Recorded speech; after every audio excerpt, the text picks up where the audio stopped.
Good morning, students of 7th standard.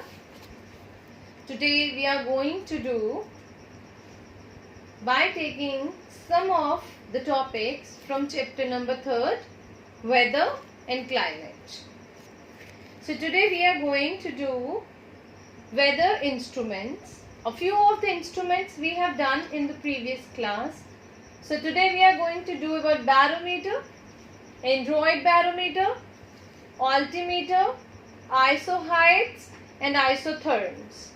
So first of all, what barometer is and what purpose we sort out with this device, this weather instrument. So barometer. First of all, you should know what for barometer is used.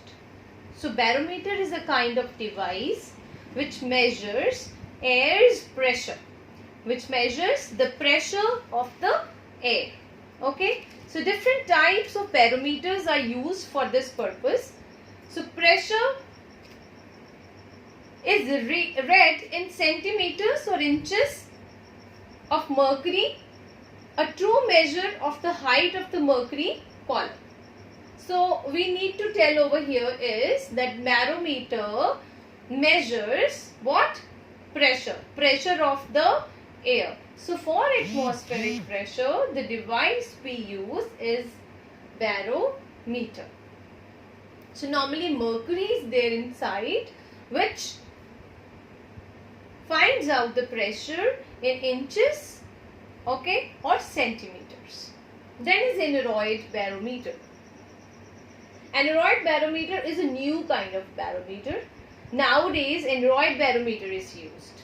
What for? For the similar purpose, for atmospheric pressures measurements.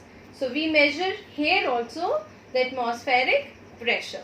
So the question is that why we have shifted over aneroid barometer than barometer. That is because the aneroid barometer earlier, the barometer earlier used to have mercury in it, right? And aneroid barometer is not having mercury column in it. So it is very easy to carry. Okay, so that is the major reason that we have shifted to aneroid barometer instead of a barometer. Then is altimeter. So now what is altimeter and what we measure with altimeter? So this is another kind of weather instrument with what we find out the height of the plane during its flight. So altimeter is a kind of device which is fit into the planes.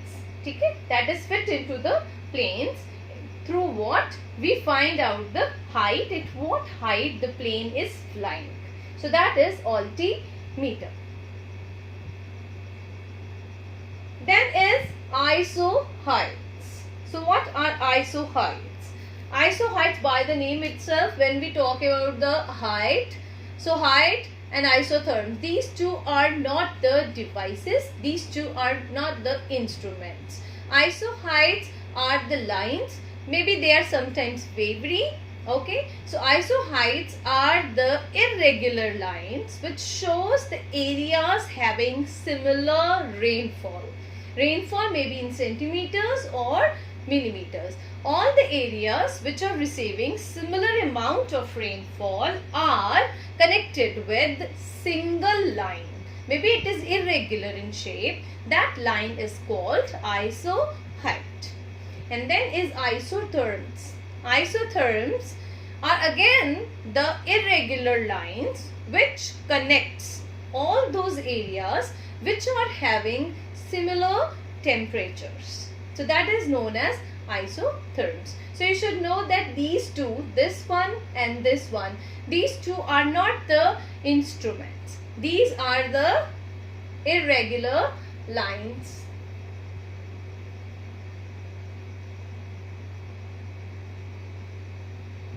Which shows something. Lines which tells about height means rainfall and therms mean temperature.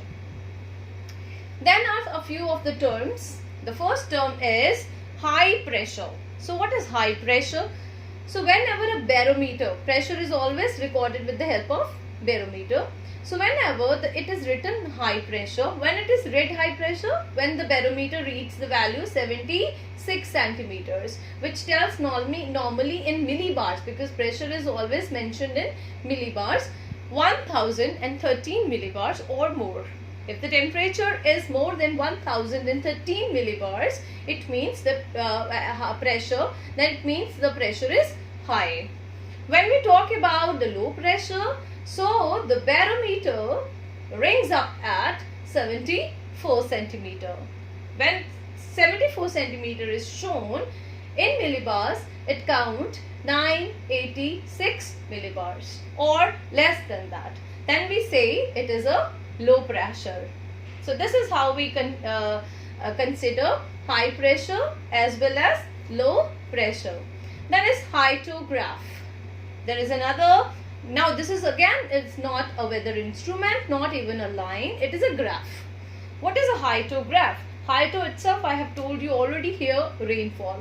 So graph, continuous record of rainfall. It is a kind of graph which tells us about continuous record of rainfall.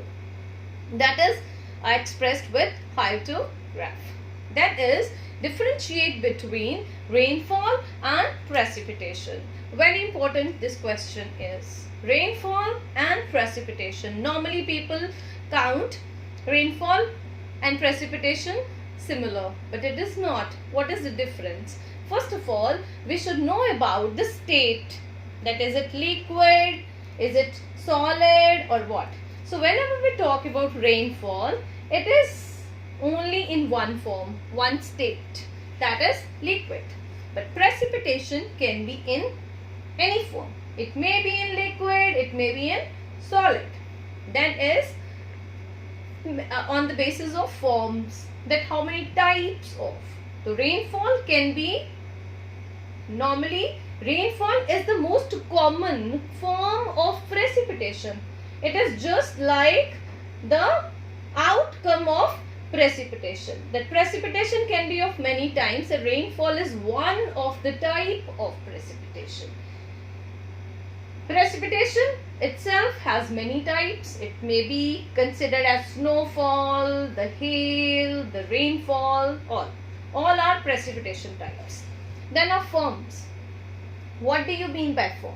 Over here, precipitation is measured by different methods because it has different forms. And rainfall is measured by a rain gauge in millimeters. So, which form it is found, it is also measured in. So, the precipitation can be found in whatever the form it is found on the surface, it will be measured in that. And rainfall is measured either in centimeters or in millimeters. So, this is about the differentiation between rainfall and precipitation. So, after this, we'll be doing our self-assessment, that is the question answers of the exercise, and that will be discussed in the class. Thank you.